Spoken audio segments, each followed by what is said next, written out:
Professor Montanha aqui com vocês, né? E divido, né? Meus alunos estão com disciplina de imunologia. Professor, faz um vídeo mostrando a diferença de imunidade inata e imunidade adquirida. Ajuda aí, ajuda a gente aí, professor. Tá bom, aguarde a chamadinha e após a chamadinha vamos ter uma videoaula incrível sobre imunidade inata e imunidade adquirida aqui no nosso canal do YouTube do Professor Montanha. Vem aprender comigo que eu estou te esperando. Vem cá, não perde tempo não.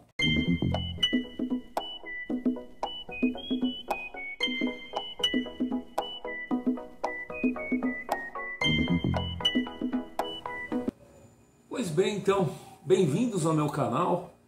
Você que está aqui pela primeira vez, eu sou o Professor Montanha, biomédico. Já tenho esse canal aqui há 2 anos. Estou aqui tentando, transmitir conhecimento para vocês. E hoje nós vamos conversar sobre a imunidade inata e a imunidade adquirida. Pois bem, a imunidade inata e a adquirida, ela surge como elemento para combater substâncias estranhas, elementos estranhos que venham a invadir o seu organismo. É claro que a maioria dos nossos elementos estranhos são micro-organismos, vírus, bactérias, fungos, protozoários e outros elementos, que não fazem parte, não são comuns à nossa genética. Pois bem, mas elementos como um caquinho de vidro que entrou dentro da sua pele, uma transfusão de sangue não compatível, um fiapinho de madeira, também são elementos estranhos e o nosso sistema imunológico rebate, através da imunidade adquirida e da imunidade inata, estes elementos também. Porém, durante toda essa nossa videoaula, nós daremos mais ênfase aos micro-organismos. Por falar, nesses micro-organismos, nós temos micro-organismos na pele, nós temos micro-organismos no cabelo, nós temos no nariz, na boca, na uretra, no nosso tubo digestório, que são micro-organismos que a gente considera uma flora normal.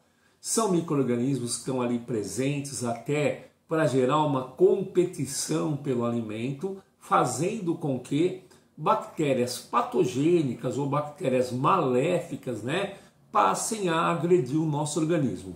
Como assim, professor? Então, se uma bactéria do mal, uma bactéria agressiva cair na sua pele, ela vai se alimentar de célula morta, do suor, da água, da sudorese. E a nossa bactéria dali da flora normal, ela já está ali em grande número, produzindo até substâncias que impedem que essas outras cresçam, fazendo com que elas dominem o pedaço e evitem que uma bactéria patológica cresça no nosso organismo. É claro, se essa bactéria da nossa pele ela migrar para o nosso tubo digestório, aí no tubo digestório ela não é normal. Se a bactéria do nosso tubo digestório migrar para o nosso tubo urinário, ela já não é normal. Então nós aí temos essas linhas de defesa imunitária adquirida e inata para o combate desse micro-organismo. Pois bem, vamos começar então conversando um pouquinho sobre os órgãos linfóides. Os órgãos linfóides são os órgãos que estão associados ao sistema imunológico. Os órgãos linfóides mais importantes são o baço, a medula óssea e os linfonodos, E o timo são os nossos órgãos que amadurecem, produzem, armazenam as nossas células de defesa, que serão importantes na imunidade inata e também na imunidade adquirida. Vamos começar então com a imunidade inata. A imunidade inata é aquela que nós nascemos com ela. Uma primeira característica importante da imunidade inata é que ela é inespecífica, ou seja, ela atua sem um grande controle, ela atua sem uma direção exatamente contra aquele micro-organismo. Essa imunidade inata ela pode ser dividida em externa e interna. A imunidade inata externa são as nossas famosas barreiras mecânicas, como por exemplo a nossa pele. A nossa pele é uma barreira mecânica da entrada de micro-organismo direto lá no nosso tecido muscular, na nossa circulação sanguínea. A mesma coisa acontece, por exemplo, com o pH do nosso estômago. Então, quando nós comemos alguma coisa contaminada, a acidez estomacal é uma imunidade inata. A gente nasce com esse ácido no estômago, né? E frita, sei lá, assa, acaba com as bactérias ali naquela região. Como também é o pH da cavidade vaginal, no caso das moças, né? E o pH ácido, no caso da uretra. Temos também epitélio ciliado no nosso tubo respiratório. Todas essas são barreiras de que tipo? Barreiras do tipo externa. Já as barreiras internas, né? Elas compreendem as células fagocitárias como o macrófago, as interleucinas e interferons e proteínas do sistema complemento, que serão importantes também na imunidade adquirida. O sistema complemento ele está relacionado tanto com a imunidade inata quanto a imunidade adquirida. Pois bem, a imunidade adquirida agora, por sua vez, ela também pode ser chamada de adaptativa. E a grande característica que a diferencia da imunidade inata é que a imunidade adquirida ela é específica, ou seja, ela é dirigida contra um determinado elemento que está presente na membrana, na superfície daquele micro-organismo que está lhe agredindo, que nós podemos denominá-lo de patógeno. Outra coisa que diferencia a imunidade adquirida da inata é que a imunidade adquirida ela desenvolve no seu organismo uma memória imunológica. É por causa dela que a gente entra em contato com um determinado micro-organismo e quando ele entrar no seu organismo pela segunda vez, já tem uma memória imunológica, já tem toda uma receita imunológica que combate essa segunda entrada desse micro-organismo. E se esse micro-organismo fizer uma mutação? Então, se ele fizer uma mutação que faz com que esses anticorpos, que faz com que essa memória imunológica pré-formada não seja capaz de atingi-lo, aí nós temos que fazer o quê? Ativar a resposta imunológica adquirida de novo, e aí nós vamos formar novas células de memória contra essa nova face, essa nova variante desse patógeno, né? Existem algumas células de memória, né, que a gente acreditava que era para o resto da vida, mas não é tanto. Tem células de memória que duram 5 anos, 10 anos, 1 ano, né? Varia com a gravidade, com a agressividade do patógeno, varia com a atividade do sistema imunológico, com o tipo de resposta imunológica que está sendo ativada contra esses elementos do patógeno. Já na imunidade adquirida, nós temos uma participação celular muito importante e essa participação celular é principalmente de macrófagos e linfócitos. Os linfócitos, por sua vez, eles podem ser divididos em linfócito T e podem ser divididos em linfócitos B.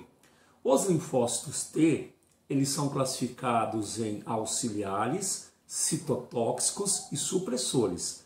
Estes auxiliares, o nome está dizendo, ele auxilia as outras células como um maestro, né, para que todas atuem de maneira conjunta contra um determinado patógeno.